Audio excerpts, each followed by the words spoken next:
What's up, guys? It's Daniel with VintageMagic.com. Hope you guys had a good weekend. So I wanted to go over some what I would call top 5 investment opportunities. And some of these are not typical investments that people would make in Magic the Gathering. I would advise that you obviously have a great cash flow, personal life income, and other personal life items taken care of before investing in any Magic the Gathering products. So the first one is obviously original Magic artwork. I think it's one of those things where if you go back to all my videos, especially the most recent ones, the last few months, I've been posting videos with either new artwork we just purchased, artwork we either sold that will be shipping out. And I wanted to, highlight, just kind of some of the factors that really make what make artwork really special for Magic. Artwork is very personal. Illustration artwork especially. There's a connection to the game that we have for the art. And some people, really enjoy specific genres and in terms of, creatures. And some people like angels, some people like dragons, some people like landscapes. And there's a little bit of everything in fantasy art. I mean, if you think about it, Magic art has become our pop culture. It's become a part of our lives. Fantasy art, has spanned towards movies such as Lord of the Rings, Harry Potter, and other fantasy movies. So I think, it doesn't need to be explained that art itself is something that's really special. It kind of what makes the game for Magic the Gathering very special. I find it probably one of the most wonderful aspects of investing and also collecting. I myself collect a lot of the sketches, the artwork, and the jaclays from Magic the Gathering. We do offer items on our gallery on our website, VintageMagic.com, but we only offer select products, and we won't be, it's not going to be like cards where we have hundreds to thousands of items for sale all the time. So if you're looking for artwork, I'm going to put a link below of this Facebook group that I've joined. It's the Magic Art Market. I find it very formative. There's a lot of collectors who really appreciate Magic the Gathering art, and I'll put that link below. But my biggest advice with Magic art and investing is, the thing with that is you cannot just go off and buy a collectible, just like anything else, and expect to flip and make a lot of money quickly. Now, you could broker some of the art. I mean, that's not that's not something you can't do. It's not easy to do, but you can find a buyer, find the person who has the art, connect it, be that middleman, and make a profit. But the thing is, in Magic investing in art, it's going to be a very long-term hold. It's not going to be something you're going to be able to sell quickly. Remember, it's going to be something that is going to possibly take multiple years, if not a decade, to really see large returns. If maybe the large returns won't even happen until 20, 30 years from now. So the thing is, returns in art really come at a very historical moment in time. Artists may have a passing. There might be an event where the card is used again. The game might surge in general, and then all the art goes up anyway. So something to keep in mind is that, Magic the Gathering art is mostly digital now. I believe more than 80% of it is digital. So most of it's, all the traditional art is very, very hard to find. So that is one of the areas I would consider investing in, researching in. Always research that, and we will expand more about Magic the Gathering art at later times in other videos. All right, so the next one is, I've always talked, obviously we sell a lot of graded cards. If you go to our website, we have plenty of graded cards. You go to singles and you'll find a lot of graded cards. But I wanted to share with you guys, this is not anything special. These are just BGS 9 beta cards. But what these are old school Magic cards of like cards that people play with in this format. So Mahamoti Dijin, you may have Beta Lich, and then you have Sedge Troll. Okay, so I'm sharing with these cards with you not because of the grades or because they're graded, because graded cards is something I would consider investing in on a one-off video. But today's topic is number 2 is old school Magic cards. Now, old school Magic, I had a video about this where I talked about me playing the game. I also obviously have a great nostalgia for it. I grew up with that. But old school Magic investing in those type of cards is what I call a very safe and very nostalgic play in the game. Now, first off, the format Old School Magic is 93.94. I'm going to put again the link for the Old School Skype group, which I'm part of, where you can play with people all over the world on Skype. And there's also information you can get in regards to meeting up in local areas, in your own local areas. So it's a way to connect and play Old School Magic. But people play Old School Magic, it's a very casual format. You're playing, either in a bar, you're playing in a restaurant, you're playing with your friend's house. It kind of, is one of those things like us old people, I'm 37 now, we grew up with this game, and this is the game we grew up with and we love. The rules are very catered towards the 93-94 rules. There's a couple of variation of rules, but it's very important that you understand that the feel of the game is all about that old 1993-94, the original days of Magic. So those cards that people have to play with, like Sedge Troll, for example, is not really a card you would play with in Vintage or Legacy, but in Old School Magic, it's an exciting card.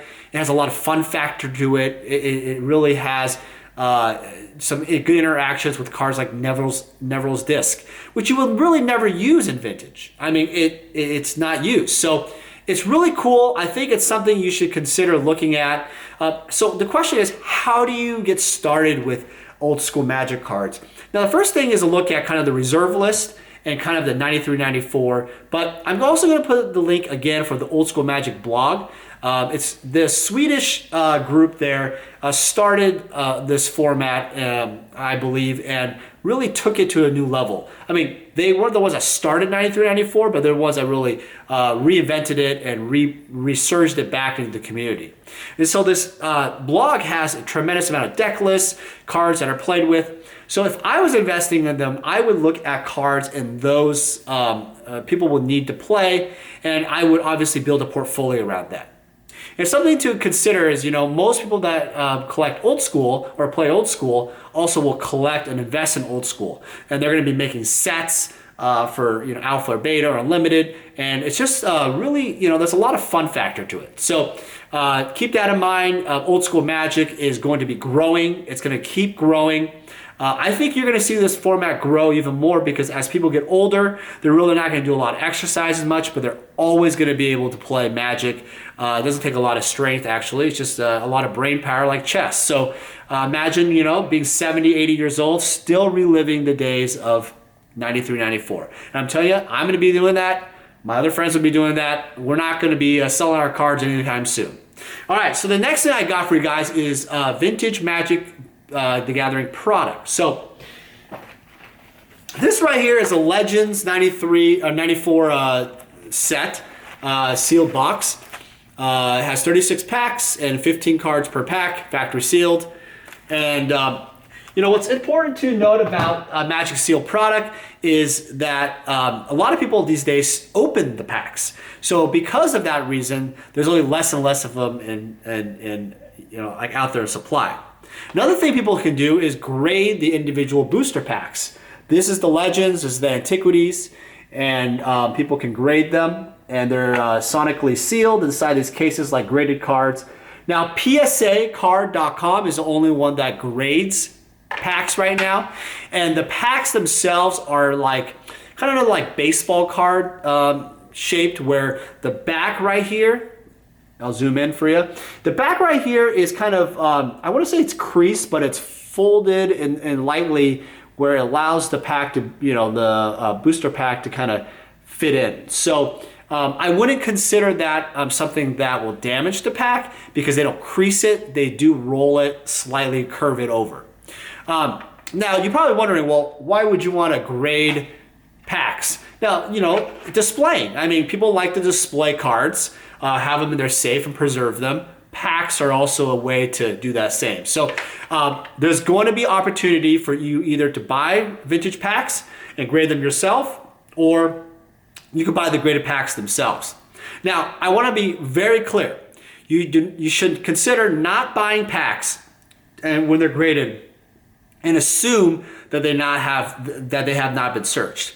Buying a graded pack does not mean that it's not been searched. Now, you have to keep in mind, to almost, I think there's really no guarantee in the world that packs have not been searched, even if they've been opened from a booster box. And the reason why I say that is because I guess, a card shop or ex-Wizards employees or whatnot could have searched them prior and then resealed them.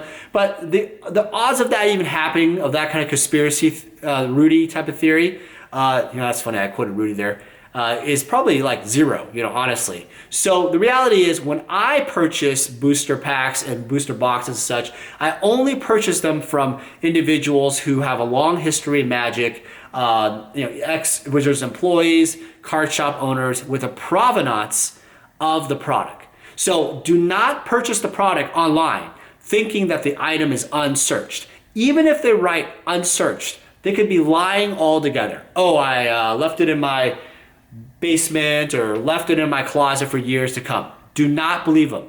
Do not believe them. Okay?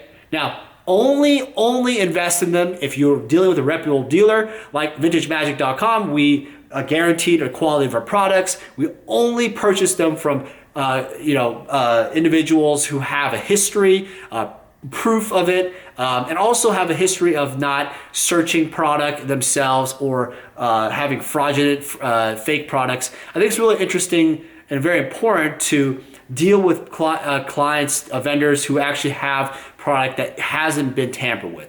So that's really important. But sealed Magic Gathering product, I think, is a phenomenal investment. It's something you should consider in your portfolio. It's something where it's not about opening the packs and just necessarily getting the cards out of them and grading them, but it's more about the history and the nostalgia of owning a sealed product of Magic, which I'm telling you, years to come will be multiple exponential growth in long-term value. All right, so the next thing I want to share with you guys, the third thing, is altered and signed cards. Now, this is an Alpha Forest by Christopher Rush that has been altered and graded, and it's hard because of the glare, but I'm going to try to get it here. Basically what it is it's a card. It's been authenticated by Beckett, but it's basically a signed and altered Black Lotus card by Christopher Rush. And I'm also going to put a link of this card so you can actually see the picture because it's pretty hard to see it. But what's important to note about this card is a couple things. One is because it's signed by Christopher Rush, and he passed away. He was a really great artist and a great person. And it's also altered with a beautiful Black Lotus alteration in paint, acrylics. So I think this is an opportunity for you to consider investing in items like this. Or you can go to a local Grand Prix or contact Magic the Gathering artists and contact them to commission on your cards. Now, a lot of people are going to be like, well, signed cards, that ruins it. Alter cards, even worse. I obviously respectfully disagree with that. And I'll tell you because, obviously when you sign a card and you alter a card, it really becomes very personal. And I do agree. Like if you do a altar where it's like a picture of a specific volcano or a dog or something, that's gonna be very personal to you. That dog might be your dog, and so someone else may not want to buy that. But when you do an altar of, like, for example, a Black Lotus on, for example, an Alpha Forest, this becomes a highly collectible item. And so these items, these type of rarities, don't pop up very often, but they're definitely worth collecting and investing because there's a long-term nostalgia play that you can have. Now, this is graded, and it's been autograph graded too, 10 out of 10. But the thing is, you can also get them ungraded and put them in your decks and put them in your collection and show off to your friends and play with them. So I think they have a really good dual use. So I think altar cards and signed cards itself have a great investment value. I highly consider you guys taking a look at it, and I will also put a link of some of the items that we have on our website below. And also you should look on eBay. They have a lot of altered cards from altered artists all over the world. All right, so last but not least are artist proofs. Now there's two kinds. Well, there's artist proofs are basically kind of like this. They look like this in the front, and they're blank on the back, white. But that was actually a actually a signed card, not an artist proof, but it's signed by the artist. But same thing. Like this is a Black Lotus. Oh, why it's not zooming in today? All right, let's see if I can get it. Can I get it? No, I can't get it. Okay, so basically this is a Black Lotus artist proof by Christopher Rush. And basically what this card is it's out of 50. And there's only 50 of these made in the world. But what he did was he also painted a painting on the back that's a beautiful painting of the Black Lotus. There we go. Take a look at that. Now, this particular one, there's only 4 of these he ever drew on. So there's 4 artist proofs. There's a better resolution. And then there's 4 painted ones in the world. Now, there's approximately, for the square corner beta ones, 50 in the world. And so some of them actually are less than 50 because some were thrown away, some were given away, destroyed, some were lost.